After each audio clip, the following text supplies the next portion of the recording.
Pregnancy last মোমেন্টে এসে যখন আমি জানতে পারি যে আমার ফাইনাল এক্সামটা খুব তাড়াতাড়ি হবে, তখন আমার ফ্যামিলির প্রত্যেকটা সদস্য আমাকে নিষেধ করেছে যাতে আমি এই বছর পরীক্ষাটা না দেই। সত্যি কথা বলতে তখন আমার মনটা অনেক বেশি খারাপ ছিল। তো ফাইনালি কিন্তু আমি ফর্ম ফিল আপটা করেই ফেলেছি, আর সেটা সম্ভব হয়েছে শুধু আমার হাজব্যান্ডের জন্যই। তো হ্যালো এভরিওয়ান, আসসালামু আলাইকুম। আমার নতুন আরেকটা ডেইলি ব্লগে আপনাদের সবাইকে স্বাগতম। অনেকদিন পর আপনাদের সাথে আমার একটা ডেইলি ব্লগ শেয়ার করতেছি, তো আশা করি আপনাদের সবার অনেক বেশি ভালো লাগবে।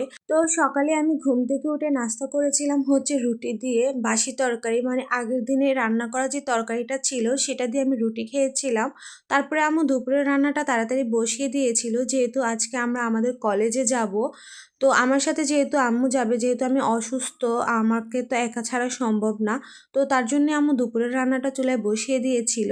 আর এখানে দুপুরের জন্য রান্না করেছে হচ্ছে সিমের বিছি দিয়ে কাতল মাছ আর হচ্ছে কাতলা মাছের মাথা। এটা আমার অনেক বেশি পছন্দ। আমি ভিডিওটা কিন্তু দিনের বেলা এডিট করেছিলাম, তাই আমার সাইড থেকে কিন্তু কোকিলের ডাক শোনা যাচ্ছিল। তো সবাই প্লিজ আমার কোকিলের ডাকটা একটু ইগনোর করবেন। তারপরে কিন্তু আমরা চলে আসছিলাম আমার প্রিয় ক্যাম্পাসে। আর আমার মেয়ে দেখেন আমার কলেজে এসে কি পরিমাণে যে খুশি ছিল, আর আমার মনটাও অনেক ভালো ছিল, কারণ দীর্ঘ 8 মাস পর আমি আমার ক্যাম্পাসে এসেছি।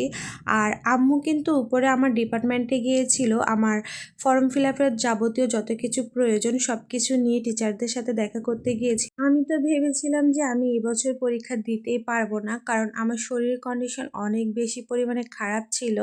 তো আমার ফ্যামিলি থেকে আমি সে সাপোর্টটা পাই নাই, কারণ সবাই আমাকে বলতেছিল যে এই বছরটা ড্রপ দেওয়ার জন্য, সামনের বছর পরীক্ষা দেওয়ার জন্য। তো আমি ভাবতেছিলাম যে আমার 4th ইয়ারের যে অনার্সটা, এটা কিন্তু আমার অলরেডি 6 বছর হয়ে গেছে, কারণ করোনার জন্য আমাদের পরীক্ষাগুলো পিছিয়ে গিয়েছিল। তারপরে হচ্ছে দেশের রাজনৈতিক বিভিন্ন পরিস্থিতির কারণেও আমাদের পরীক্ষাগুলো আমরা ঠিকমতো দিতে পারি নাই। তো ভাবলাম যে এই বছর যদি ড্রপ দিয়ে দিই তাহলে তো আমার 7 বছর হয়ে যাবে।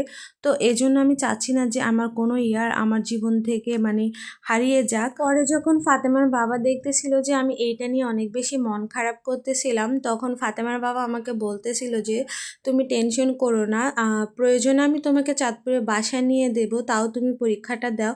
বিশেষ করে এটা যে কি পরিমাণে শান্তি লাগছিল, এই একটা মানুষই আমাকে এত পরিমাণে সাপোর্ট করে। আমার পড়াশোনা না আমার কোনো কিছুতে সে কখনোই হস্তক্ষেপ করে না। তো তার সাপোর্টে কিন্তু মূলত আমি এবারে পরীক্ষাটা দিতে পারছি আলহামদুলিল্লাহ।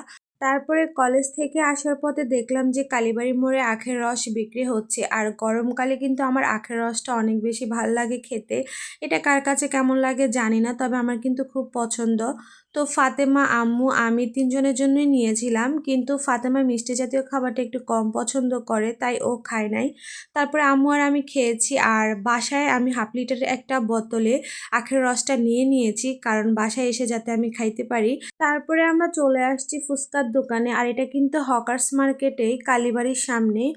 আর চাঁদপুরে আসলে তো অবশ্যই আমার ফুচকা খাওয়াই হয়, এটা আমি কখনোই মিস করি না।